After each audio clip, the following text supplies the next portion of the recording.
Hey, what's up guys? Welcome or welcome back to my channel. My name is Sarah, and the next couple of days I have decided to attempt a 24-hour reading vlog.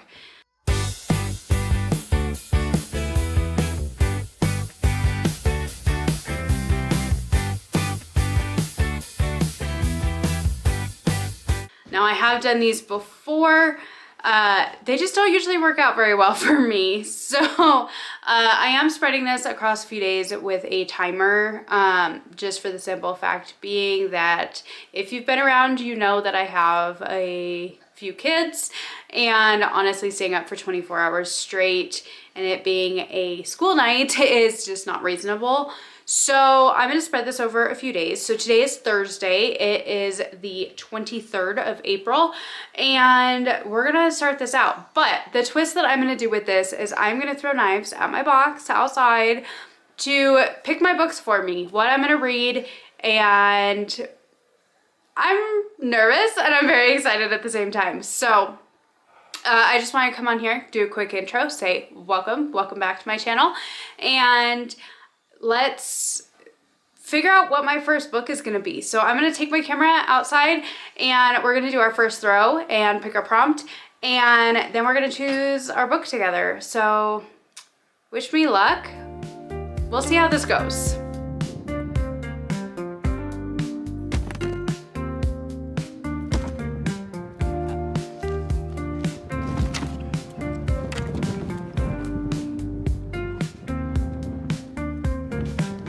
So this first one ended up being really easy. You guys saw it already, but I got a free pick. Holy cow, what a way to start this out. What do I want to read though? That is the question. I think the one that I'm most excited to pick up is actually this one. I failed at not buying books in April. I made it up to Tuesday, 2 days ago, April 21st. And then my husband took all of us into Barnes, and they had a few books that I really wanted to get. And this one caught my eye and sucked me in, and yes, I have a problem. I have a problem. But this is Thistle Marsh. Thistle Marsh. This is by Moria Corrigan. It's blurbed by Sarah Beth Durst. And it says, fairies disappeared over 100 years ago as suddenly as slipping through a doorway.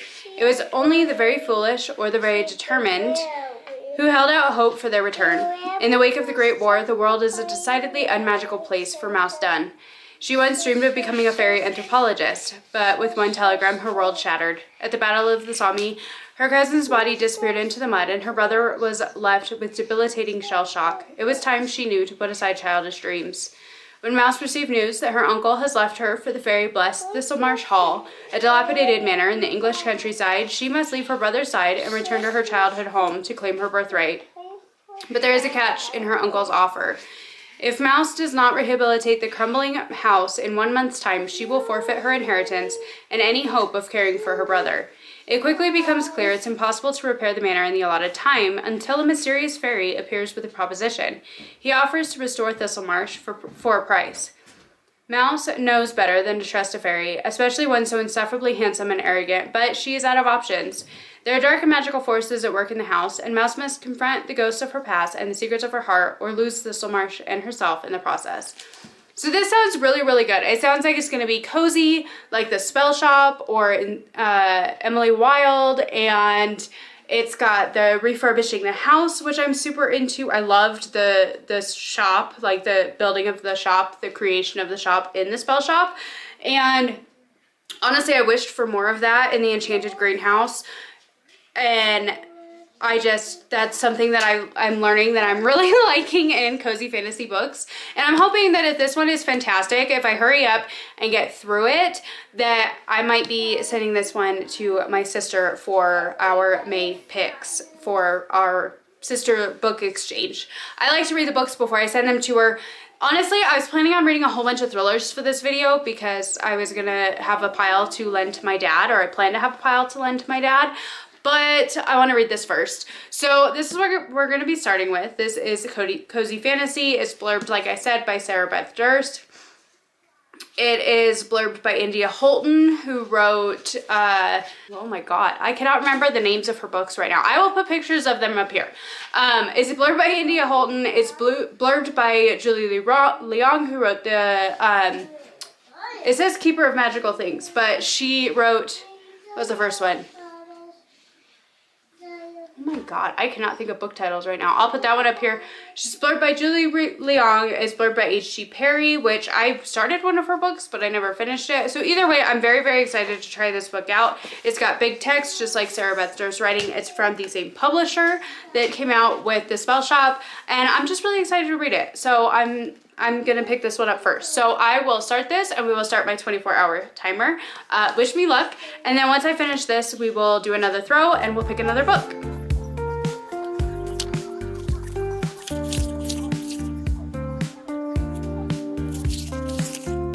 So it is now Saturday and I haven't read as much the last couple of days as I was originally wanting to, but we are making progress.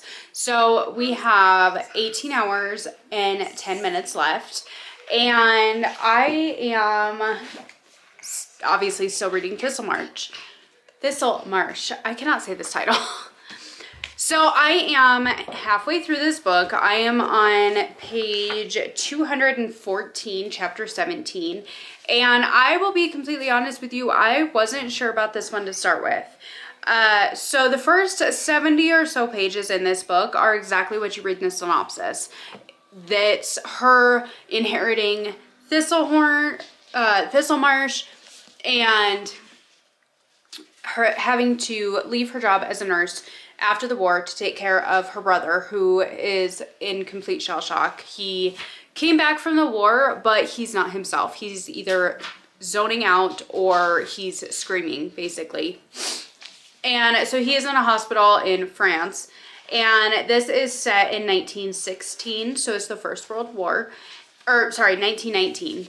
And she inherits this house, but there is a stipulation that she has to refurbish the house and basically bring it back to life in 1 month. Otherwise, the house will go to her childhood rival, Carlisle.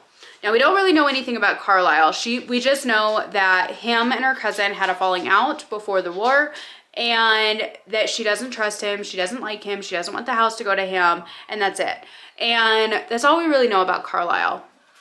However, now when she was going down to visit her friend John, who is a pastor, preacher, he's a man of God, and she went down to visit him, that's her childhood friend, and in the process she came across this statue that she called Dante, and she read an inscription, and it just so happened that Dante was a fairy that was turned into a statue, and she freed him.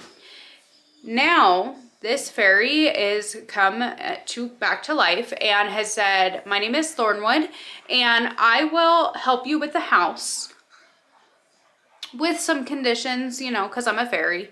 And she ends up agreeing to it because she says there's no way that I will be able to tackle all of this within a month when this house is literally falling apart under my feet. So now they have a bargain. Now that I'm halfway through this, we're finding out that there's a lot more to this house than we originally thought. This house is falling apart, but it also has a lot of magic intermingled with it that is trying to counteract Thistlewood's magic, or Thornwood's magic. Oh my God, all the names. It's trying to counteract Thornwood's magic. So we have had a dragon made of silk drapes. We have that dragon turning into a dog when he comes back to the mortal realm to be able to, she comes back to the mortal realm to blend in better. And we have mermaid statues that are vicious, and secret doors and secret passages into other worlds, and I am now loving this book. So this started around chapter 11, I believe, was when I really started to get into this book. So about 130 or so pages into it. So it took a little while to get going. Chapter 11 is 132 pages in. And that's where things really started to pick up. That's where they're first, like, really getting into the meat of what's going on in this house. And it gets so interesting and so crazy. So there's a little bit of, water moon intermingled with this, I feel like, because of them going through these doorways into like other type of worlds, and a little bit of Emily Wilde with the fairies and the fairy lore, and a little bit of the spell shop with just that coziness, but the action as well. And I'm loving this now. Like I said, I am halfway through it. I've been reading it all morning so that way I could get to a good stopping point where I could come on and give you guys an update of where we're at. And I'm so glad that I'm reading this. So I'm hoping that I can finish this one today to be able to send it to my sister. That's the plan. Like I said, we have plenty of time left. We have 18 hours left. It is currently 12 o'clock right now. And so I got a later start than what I was planning on because I did have to go on and edit my May TBR so that way I could post that. But I am making progress. I also, on my way home yesterday, decided that I would start listening to an audiobook. Now, I don't listen to a lot of audiobooks, but I was telling my sister that I wanted to try and reread The Hobbit, because there are certain versions of the audiobooks that are narrated by Andy Serkis. Now, if you don't know Andy Serkis, hi fat dog. Andy Serkis, he plays Smeagol or Gollum in Lord of the Rings, and he has these editions of the Hobbit and the Lord of the Rings that he narrates. So I wanted to try it out. Sorry, she's right here. So I wanted to try that out as doing a reread of The Hobbit, and I wanted a good audiobook to listen to. This one is perfect because it's something that I've already read, so it's not trying to understand all the names and characters of what's going on. And so I ended up listening to the first chapter on audio of The Hobbit on my way home. And Andy Serkis does a fantastic job, I believe, of narrating these. He does different voices for different characters. His Gandalf impression is great. He sounds so much like Bilbo Baggins in the Hobbit movies, and I love that. And he does different voices for the different dwarves, and it's just been really fun to listen to this and hearing him reading it, because he's such a huge part of this book. And I cannot wait to get to my favorite part, where he's doing the riddles. Bilbo is doing the riddle game with Gollum, because I just can't wait. That's my favorite part in the movies and the book. And so I'm really excited to continue on with this. And I don't think that I will finish this reread for this video, because honestly, like, I listened to the audiobooks at 1.35 times speed is what I had this set at. So I listen to audiobooks slower than what I actually read them, so that way I can actually like process and comprehend, because I don't listen to audiobooks very often. But you might see this one pop up occasionally with this video. If I decide to work on my diamond painting or whatever, I might end up popping my headphones in and listening to this one on audio. So I am currently just a little ways into this. I'm only on chapter 2. So it's like an hour, a little bit less than an hour. It was like 56 minutes that I listened to this. And then we are halfway through this one. We are at 18 hours and 10 minutes left. I will come back, give you guys an update when I finish the book, and then we will choose what I will be reading next. But we're getting there. We are making progress. We are getting there, and we'll see how this continues to go. Now I need to go and get something to eat, because all I've had today is coffee, and then we will continue on and keep reading, and I will talk to you guys later on. Bye. I did it. I just finished Thistlemarsh. We have just under 14 hours left, so it did take longer than what I was originally expecting it to read this, but honestly, I am not a fast reader. I read it and enjoy it, and you know, that's okay. So if I only finish 2 books for this video, then that's just the way that it plays out.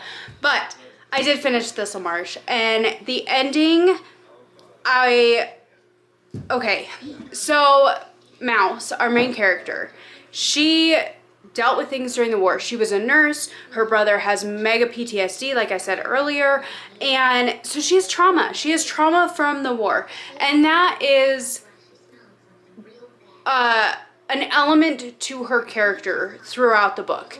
There's things where she has some PTSD herself, where she has flashbacks of seeing men that are battle wounded and bloody and burnt and awful things that she's seen during the war, and it affects her. And there's things that, you know, she has some trauma from that. And so there is that element in here. And our male main character, oh my god, why did I just blank his name? Thornwood. And Thornwood, obviously being a fairy, being a high fairy on top of this, is not he's not a good guy. He's not a good guy. He doesn't come off as a good guy from the very beginning. You know that he is not somebody to be trusted. And I like with this book that these characters have flaws, and they have some serious flaws. But I like that. I really, really liked that, actually. This book didn't play out how I expected it to at all. I got really worried. To be totally honest with you, I got really worried. We had like 100 pages left and there were things happening and I was like, oh God, I hope it doesn't do this. But it didn't. And it worked out. It worked out so well. She's filming her own video.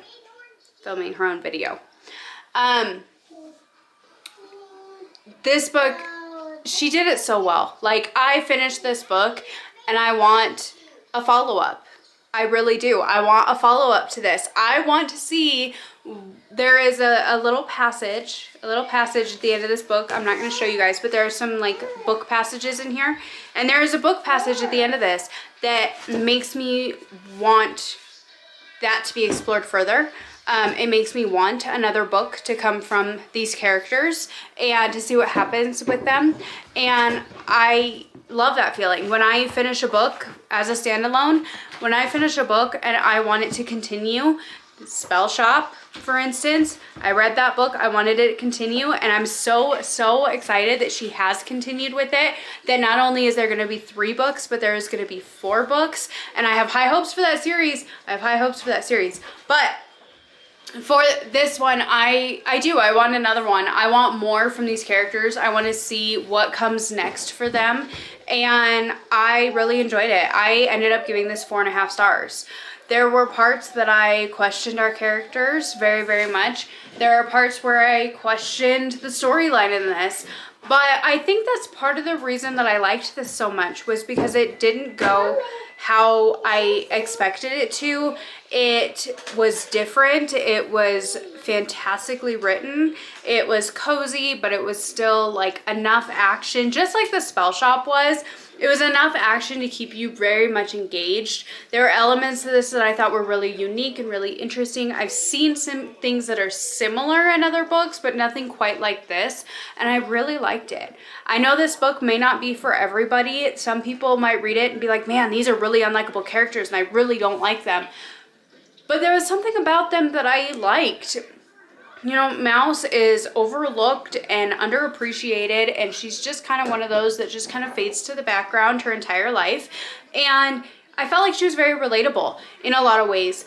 And I ended up really liking her character. And the same thing with Thornwood, that I thought that he was not maybe the most likable character, but there was just something about him that I really liked. I liked that he was really rough around the edges. He's not the most likable guy. He's not the nicest guy. He's kind of a little shit, but at the same time, you can't help but like his character. And I don't know, there was just something with this that actually really worked for me. I don't know, there's just a lot of elements in this that I really, really liked. So that being said, I am giving this 4.5 stars, and I went outside before filming this because we're running out of light. Not too quickly, but it is 7:30, so it is getting a little bit late, and so I already went out and I did another throw, and I will play that footage here.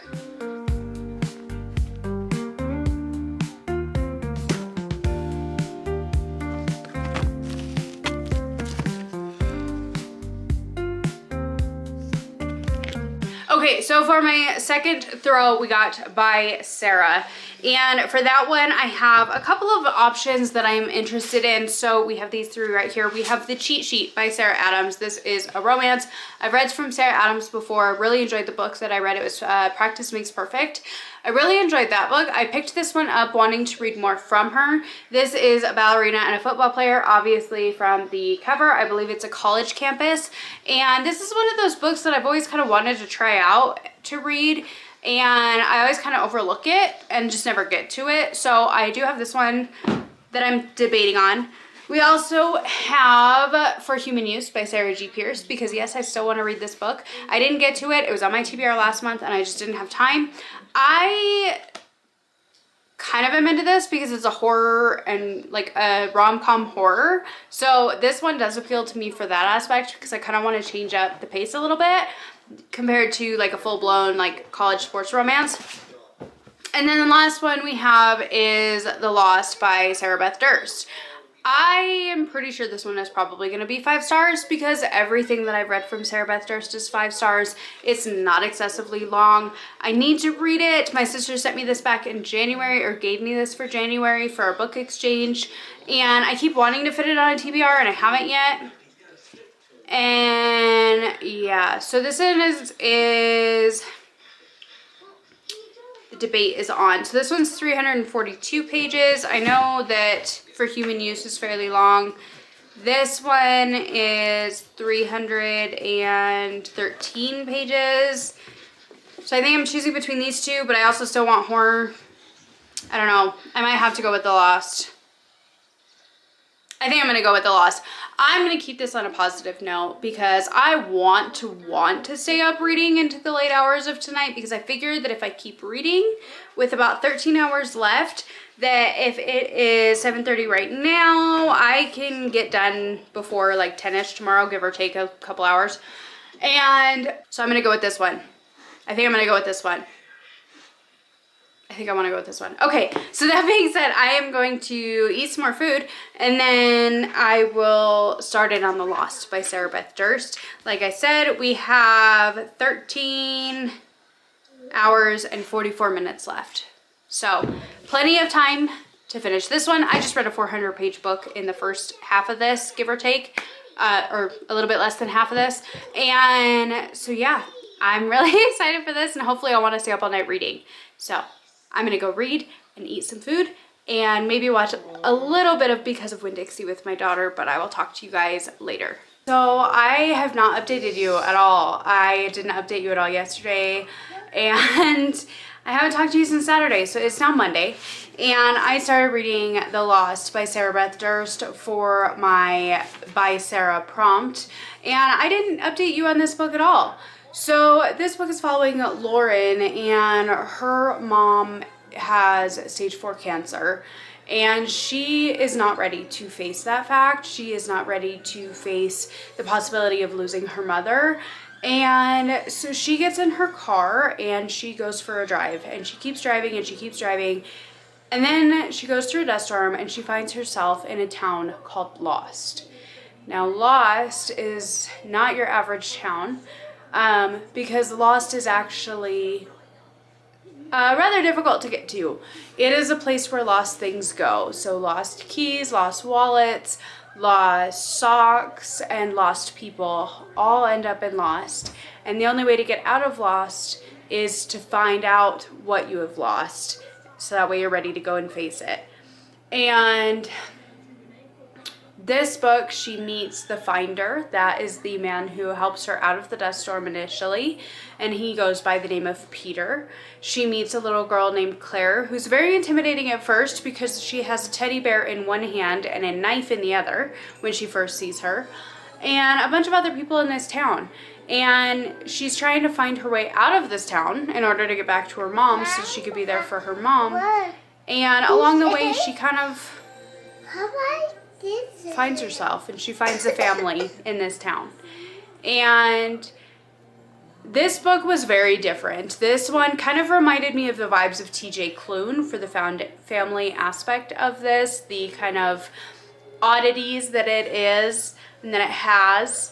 It kind of reminded me of TJ Klune's books just a little bit, because this book has a lot of heart and it has a lot of things that people are faced that is very challenging for them. You know, we have grief and abandonment and just a lot of different things that characters in this book are having to face. But in true Sarah Beth Durst fashion, she makes these characters so odd but so incredibly lovable.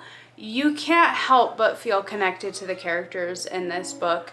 And I could see this town, if I closed my eyes, I could see this town so easily. It's in the middle of the desert in the Southern California, New Mexico, Arizona kind of area. And you can imagine it. You can see this town and you can see just everything that's happening. And I loved it. I loved it.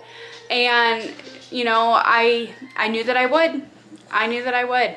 It is Sarah Beth Durst, so I knew that I was going to give it 5 stars, and sure enough, I ended up giving it 5 stars. I loved this. So at this point in time, I have read a little bit this morning. We did our next throw. So when I did my throw for this prompt by Sarah, I actually did an extra throw because it was getting dark and I didn't know how late I was going to stay up, and so I wanted to get an extra throw in just so that way I would have it on deck ready to go. And I'm actually really, really glad that I did that because it actually rained all day yesterday. And so it was wet outside and gloomy outside. It was just perfect day to sit and read. So we actually already did or figured out our next prompt. So I will insert that footage here.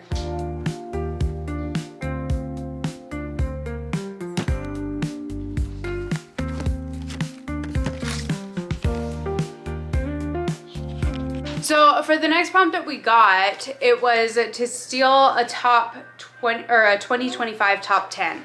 And that is because this is a prompt I was really excited for, because I wanted to read BookTuber's favorite books of 2025, and then those videos just never happened. I always get bogged down with other things, especially at the beginning of the year. I can't read fast enough and I just can't keep up. So instead I made it a prompt for my game to read BookTuber's one of their top 10 books of 2025. So the one that I decided to go with is another one that's fairly short because of the time that we have left, which we have about 4.5 hours left at this point. And so the one that I decided to go with is Martyr. This is by Kava Akbar, and this was Sydney by Sid Sid, is now her YouTube title.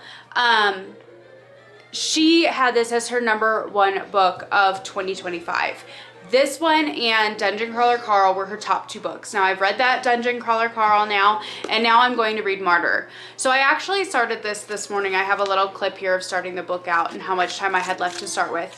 But I read for a little while this morning. I am up to just chapter 3, and that's 32 pages into this.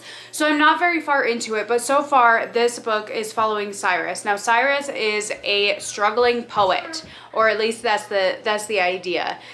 He wants to write poetry, he wants to express himself in that way, but Cyrus has struggled with a lot of addiction issues, and because of the addiction issues, he also had some mental health issues.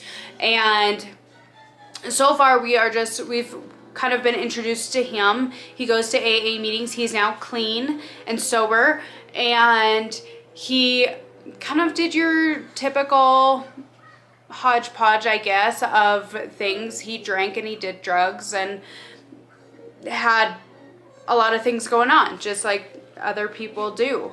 And so far, that's pretty much all we've seen. He works as like an actor for medical students. So basically, he goes into the hospital. His job is to go into the hospital, and they give him a card of his character for the day and how much pain they are in on a scale of 0 to 10. And he has to play as these characters for the doctors to come in and basically learn bedside manner and how to deliver bad news, how to deal with patients who break down or are kind of flippant about things, or whatever the case may be. he is that character. He is that person who's receiving the news from the doctor. And sometimes it's a family member who is having the struggles, and he's playing as their family member, and you know, different scenarios. So I think that's actually pretty interesting. That's a very interesting job, I think, to be the person that's allowing these medical students to learn how to deliver news and handle different reactions. And I think it's really interesting. So far I really like the writing in this. I think it's very approachable. It's very easy to follow and understand.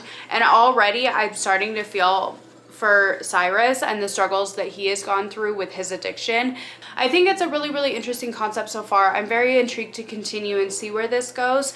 I am planning on hopefully finishing this today. I'm hoping to binge read this. So like I said, I have 4.5 hours left, but my plan is, as long as I'm able to read this quickly enough and get it invested in it, my plan is to continue until I finish this book. So we will have 3 books for this video that are done. This weekend has been insane. I have done so much reading.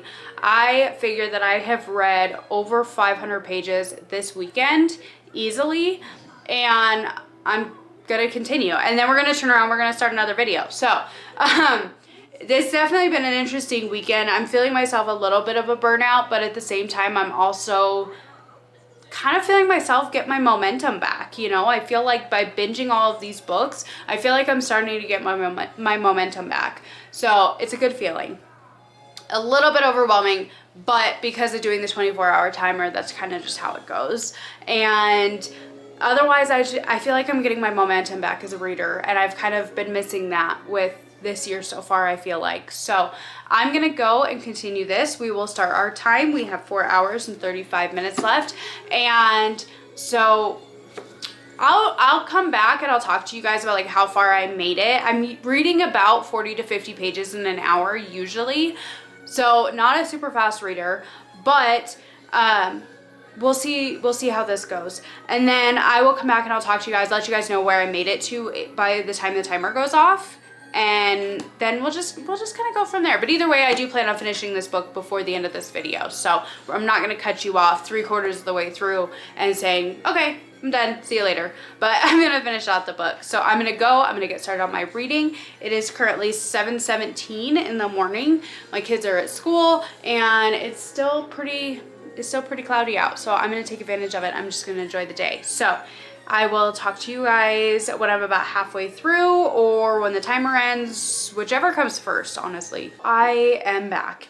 I ended up going to town this morning because I had to mail out a Pango order today and do some other things. So part of my morning got taken up by doing that, and when I got home, I got tired, and now it's 4 o'clock. I read a little bit, so we're down to 2 hours and 17 minutes left on our timer. My plan, actually, I was going to wrap this up here because I have decided that at least for the time being, I'm going to set down Martyr by Kava Akba. I am up to 133 pages, so I am making progress in it, but I'm at the point where I am bored.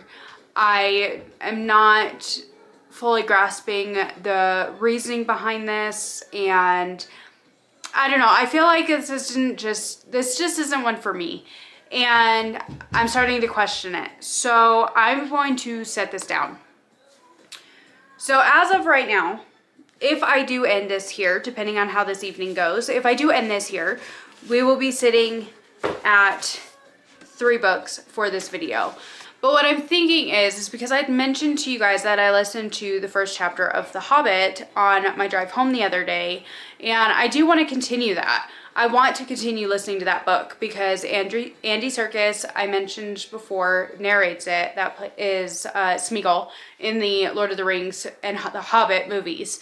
And he narrates it, and he does a fantastic job. So what I'm thinking is this evening, I am going to just turn on that audiobook for a little while. I'll start my timer, I'll start my audiobook, and listen to it for a couple hours. It might only be a couple more chapters into it, but I think I might do that and work on my diamond painting. is kind of what I'm thinking. I need to kind of break things up a little bit from sitting on the couch and reading. And I think that would be kind of a nice way to break things up and kind of end this off. It won't be finishing The Hobbit. I'm only a chapter into it, or through the first chapter of it. So it won't be finishing The Hobbit, but it will be hopefully finishing the time. So that being said, for the next half hour or so before I need to go down to the bus, I'm going to plug my phone in for starters, and I might film the intro for my next video real quick before the boys are here. And then I think that's what I'm going to do. I think I'm going to spend the last like 2.25 hours working on my diamond painting and listening to The Hobbit because I need to change the pace. So that's kind of the plan where we sit right now. Nothing against Martyr whatsoever. It's just reading it, like binge reading it like this is just not working for me. I don't know if this book is going to be for me or not. It might end up being fantastic by the time I get through it, but binge reading it like this is just not working for me. I'm bored with it and I don't want to continue it right now. So we are hopefully going to finish on a positive note, even though it's not exactly finishing another book like I was hoping for, but that's okay. And so hopefully we'll just finish this out by making some progress on my diamond painting. I actually ordered another one a couple of days ago from Temu that I'm really excited for it to get here. It's a really colorful library scene, and so I'm really excited to see it, and hopefully it doesn't like let me down. I'm hopeful. So we'll see how that goes. But I think that's what I'm going to do. I'm going to work on my diamond painting, and we'll finish out this last couple of hours with continuing on with my reread of The Hobbit. So that being said, I will talk to you guys later on tonight, or more likely tomorrow morning, once I wrap this up and let you know what I completed, what I didn't, and kind of how the rest of this evening goes. So wish me luck with the audiobook in the last couple hours. It's not always easy to listen to audiobooks when all of the kids are here, but we'll try my best. All right, welcome back. I guess you haven't really left, but I did. It is now the next day, and we have officially finished out this 24-hour readathon. I did it. I completed the full 24 hours and then a little bit extra with my timer. So I didn't know if I was gonna do it, but we stuck with it and we ended up getting through it last night, and I made some really great progress.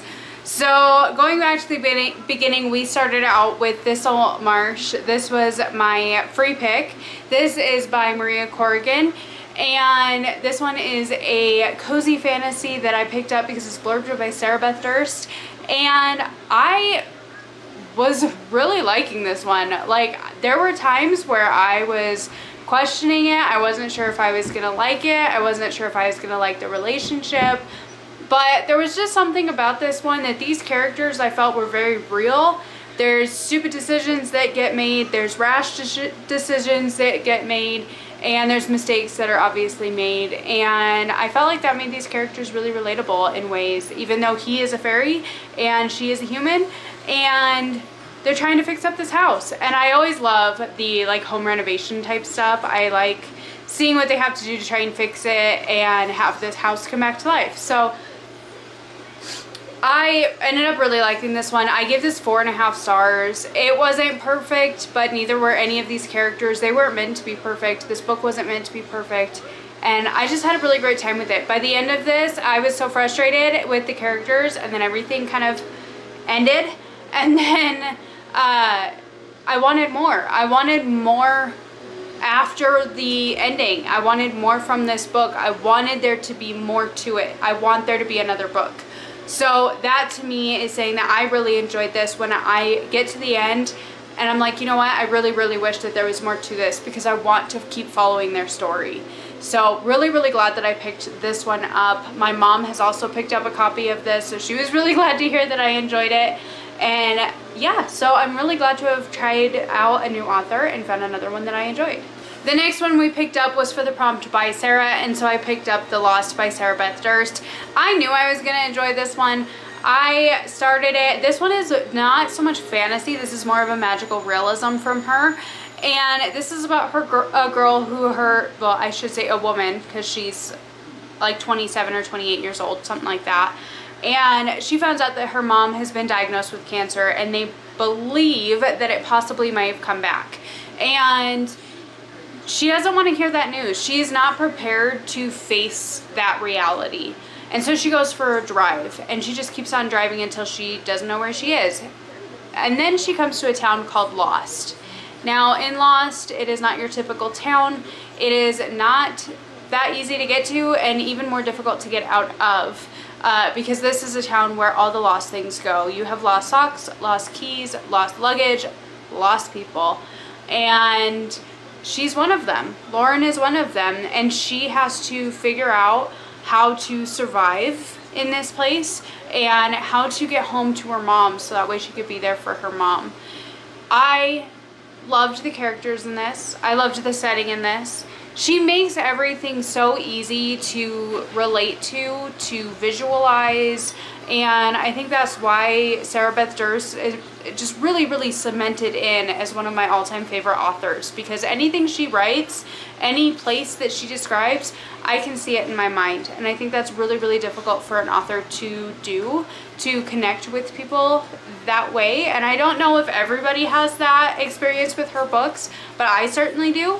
And I love her books, and I will continue to buy everything I can get my hands on. So the next one I do want to get, other than the next Spell Shop book, other than that one, because that's a given, but the next book that I want to get my hands on is The Bone Maker. I have that one on my radar like big time, and the more that I read from her, the more that I want to get that book. So I really need to find it.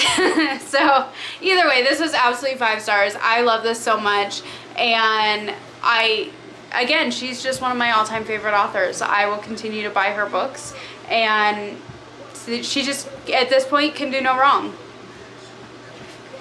The next one, this is where things started getting a little rocky. So the next one that I picked up is Martyr, and this is by Kaveh Akbar. This one was for a booktuber's top 10 book of 2025. This was Sydney, or by Sid is her name now on YouTube, her top #1 book of 2025. My sister sent me this one because she got us each a copy of it at the beginning of the year. This was April's pick, and so this is the one that I picked up. Now I am about halfway through this book, and I had to put it down because reading it as a 24-hour readathon book, I was getting bogged down. I was getting bored. I didn't want to continue this book right now. I feel like I do want to continue it, reading a little bit at a time, maybe take it a little bit slower. So I'm not fully DNFing this yet, but I needed to change my pace. We were right at the end of the readathon. I had a few hours left, and I needed to do something different. So this one is following Cyrus Shams, and he is an addict or recovering addict who is trying to make his life worth something. He's trying to make something of himself, and he is wanting to be a writer, a poet, and has decided that his big project is going to be kind of an exploration of martyrs throughout history and what makes a martyr.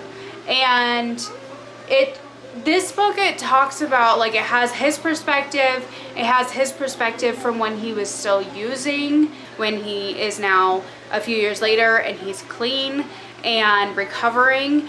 And there's perspectives from his dad. There's perspectives from his mom, who passed away when he was a baby.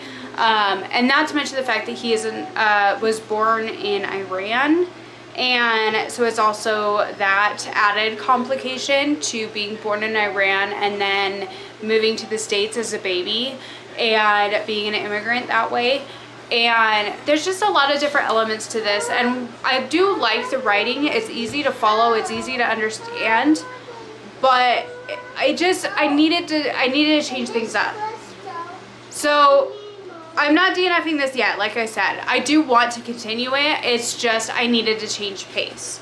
So in changing pace, I had actually listened to the first chapter of an audiobook on Friday on my way home, not really thinking anything about it, but the audiobook that I started, hold on, let me find my page again. So I actually listened to the first chapter of The Hobbit as an audiobook. Now, I was wanting to reread this one this year, and my audiobook that I am listening to is actually narrated by Andy Serkis. Now, if you don't know who Andy Serkis is, he is Gollum, aka Smeagol, in the Hobbit movies and the Lord of the Rings. He is Smeagol. And so I wanted to listen to this as an audiobook with Andy Serkis narrating it. I was able to find it on Libby and borrow it.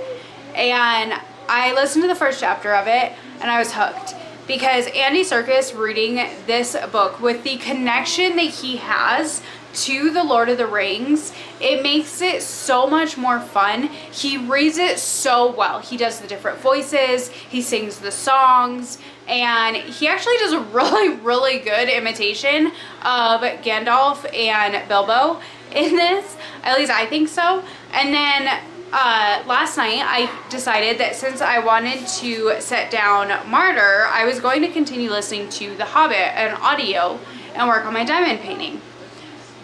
I listened to this all evening. I started at chapter 2 and now I'm right here. I am halfway through this book. I am on chapter 9, which is 184 or 85 pages into this copy of this book, and I am halfway through it. I am loving this audiobook so much. I was so happy that I decided to experience this book this way.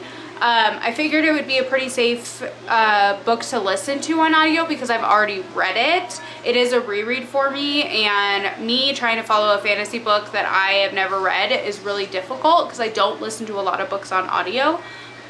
But listening to The Hobbit as a reread with Smeagol narrating it is absolutely fantastic. I listened to this just about up until I went to bed last night, honestly, and it is so good. He does such a phenomenal job. My favorite part in the books and in the first movie is the part with the riddles. And so if you know, obviously, like, I know everybody pretty much knows The Hobbit, but if you know what I'm talking about, that's my favorite part in the movies, and it's my favorite part in the book. And listening to that part of the audiobook with Andy Serkis being Smeagol, being Gollum, with the section with the riddles, it was absolutely perfect. I couldn't have asked for anything more, because honestly, it was like he does the voices just right, and he does his voice for Gollum, and it was just phenomenal. And it's so much fun to listen to. So I'm really excited to continue on with this one. So I haven't finished this yet. I do want to continue with the audiobook. So I am going to continue on with listening to The Hobbit. But that is where we were at. So I kind of tried to keep track of my pages and adding up pages as I went.